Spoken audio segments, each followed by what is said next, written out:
So ನಾನು usually ಮಾಡೋದು business case studies ಅಥವಾ ಬೇಸಿಕ್ ಫೈನಾನ್ಸ್. ಲೈಕ್ ನಾನು I don't go into deeper finance because I feel I need to have more understanding and learning ನಾನೇ ಬೇರೆಯವರಿಗೆ ಹೇಳ್ಕೊಡ್ಬೇಕಂತ ಅಂದರೆ.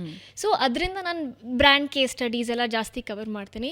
ನನಗೆ ಪರ್ಸ್ನಲ್ಲಾಗಿ ಯಾವ ಕಾಂಟೆಂಟ್ ನನಗೆ ಇಷ್ಟ ಆಗುತ್ತೆ, ಓಕೆ ನನಗೆ ಕೇಸ್ ಸ್ಟಡಿ ತುಂಬ ಇಷ್ಟ ಆಯಿತಾ, ನನಗೆ ಅದು ಹಿಡಿಸ್ತು ಅಂದರೆ ಐ ಲೈಕ್ ಓಕೆ ಇದು ತುಂಬ ಇಂಟ್ರೆಸ್ಟಿಂಗ್ ಇದೆ. ಇವಾಗ ಅಸ್ಪೈರಿಂಗ್ ಆಂಟ್ರಪ್ರಿನ್ಯೂರ್ಸ್ ಅಥವಾ students or anybody who's in this field ಇಷ್ಟ ಆಗಬಹುದು ಅಂತ ಆ ಒಂದು that is my first criteria. And second thing ನನಗೆ ಗೊತ್ತು ದ್ಯಾಟ್ ಸೋಷಿಯಲ್ ಮೀಡಿಯಲ್ಲಿ ಬರೋದು ಯೂಶ್ವಲಿ ಜನ ರಿಲ್ಯಾಕ್ಸ್ ಆಗಲಿಕ್ಕೆ. ಸೊ ಅಂಥ ಟೈಮಲ್ಲಿ ಜಾಸ್ತಿ ಫನ್ ಕಾಂಟೆಂಟ್ ಅಥವಾ ರಿಲ್ಯಾಕ್ಸಿಂಗ್ ಕಾಂಟೆಂಟ್ನ ಜನ ಪ್ರಿಫರ್ ಮಾಡ್ತಾರೆ. ಆ್ಯಂಡ್ ನಾನು ನೆಕ್ಸ್ಟ್ ನನ್ನ ಪಾಯಿಂಟಲ್ಲಿ ಏನು ಇಟ್ಕೊಳ್ಬೇಕಂದ್ರೆ ನಾನು ಏನು ಮಾಡ್ತಾ ಇದ್ದೇನೆ content it should not be two heavy. ತಲೆ ಮೇಲಿಂದ ಹಾರು ಹೋಗೋ ಆಗಿದ್ರೆ ಡೈರೆಕ್ಟಾಗಿ ಸ್ಕ್ರೋಲ್ ಹಿಂಗೆ ಆಗುತ್ತೆ 1 ಸೆಕೆಂಡಲ್ಲೇ. ಸೊ ಅದರಿಂದ ಎಷ್ಟು ಸಿಂಪಲ್ ಆಗಿ ಬ್ರೇಕ್ ಡೌನ್ ಮಾಡಲಿಕ್ಕಾಗತ್ತೆ.